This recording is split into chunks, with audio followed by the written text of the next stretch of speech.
Four people, all facing financial hardship, sit in the same church service looking for a financial breakthrough. They all hear the same songs, the same sermon, and they all are carrying similar burdens, praying for God to make a way. Margaret has faithfully attended church for more than 50 years and is a mother of the church. During the service, the message title is announced, but she's heard it before. In fact, she's heard it over 100 times. So her mind begins to wander on other things. The baby crying in the back, Mr. Johnson sleeping in the front row, and what she will cook for dinner today.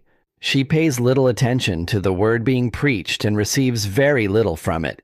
She knows it all, and as a result, nothing changes. Her financial situation remains the same. David hears the message and is excited. He thinks of 3 action items that he will take as soon as he gets home. As he leaves the church, he's encouraged and full of joy. However, an unexpected construction traffic jam on the way home quickly replaces his joy with frustration. Before long, the message, the 3 action steps, and the joy he received have slipped away, and its impact is lost. Michael listens carefully and genuinely wants God's best for his life. Later that week, he is offered a job that pays $20,000 more per year. He immediately accepts the opportunity. However, the job wasn't a good fit for him, and what initially appeared to be a blessing soon became a hardship when he lost the job within a month. Then there is Ashley. She hears the word and hides it in her heart. Soon afterward, she is presented with a business opportunity. Although it looked attractive, she prayed about it before making a decision. God impressed upon her heart to wait. It did not make sense at the time, but she obeyed. A short time later, another opportunity appeared. What seemed less impressive at first eventually became a far greater blessing, leading to steady growth and advancement in her career.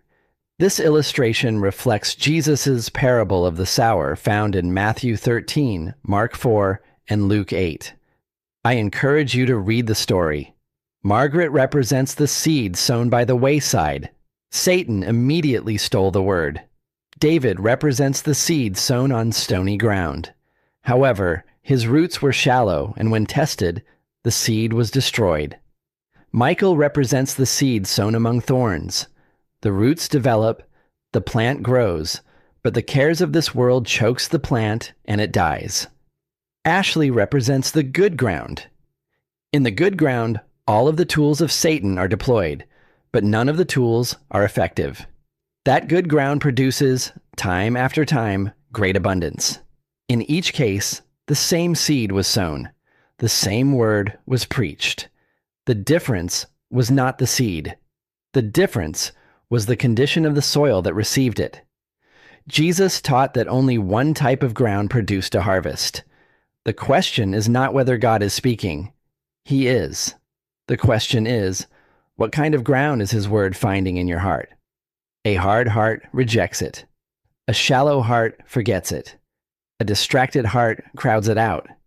But a receptive heart receives it, protects it, and obeys it. When the word of God falls on good ground, it always produces a harvest.